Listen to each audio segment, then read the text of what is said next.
Welcome into a ComiCast Roundup. Jong here. With Michael Carrell. And today we're going to give you a brief little taste of what Fox and Disney did with their deal. Fox sold their assets to Disney for just under $72 billion. Just a little bit of money. And they're also going to be paying off of some of Fox's debt. And but as for geeks like us, what does this mean to us? What can we expect? Well, the only thing that really matters to us is the X-Men and the Fantastic Four are now under the Marvel Studios branch. Now we'll get to see stories with these characters that we haven't gotten to see before in the MCU. Now we'll see the X-Men, now we'll see mutants, now we'll see Reed Richards, The Thing, all those guys. Now those characters are now in the MCU. And for the general population, what this means is that Fox sold all their content over to Disney, all their TV stuff, all their movie stuff. Disney is planning to launch a brand new streaming service in 2019.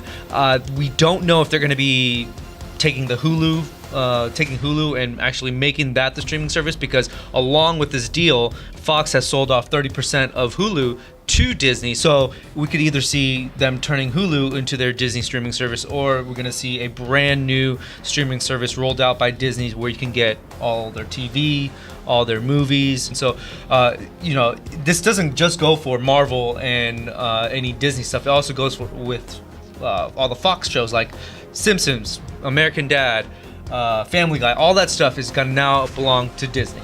Moving on, going to now James Gunn. There are rumors that he'll be reinstated. He's possibly meeting with Disney. Good move. I've said this over and over again. I wouldn't have minded if they kept him off or if they brought him back. Now the problem is that when his tweets, he got fired for tweets about 8 to 10 years ago.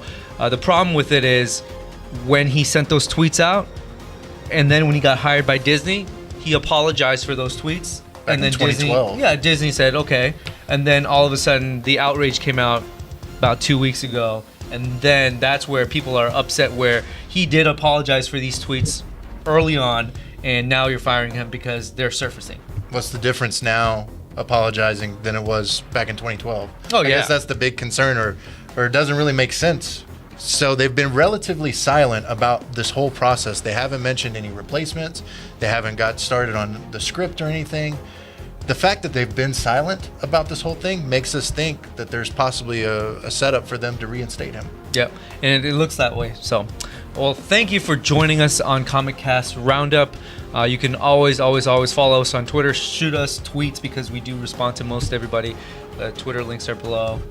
You can catch us on iTunes, podcastarena.com/ComiCast. We're also on Spotify. Spotify, finally. Yes, finally. We're on Spotify. So check us out on all these platforms if you want more in-depth coverage on comic book news.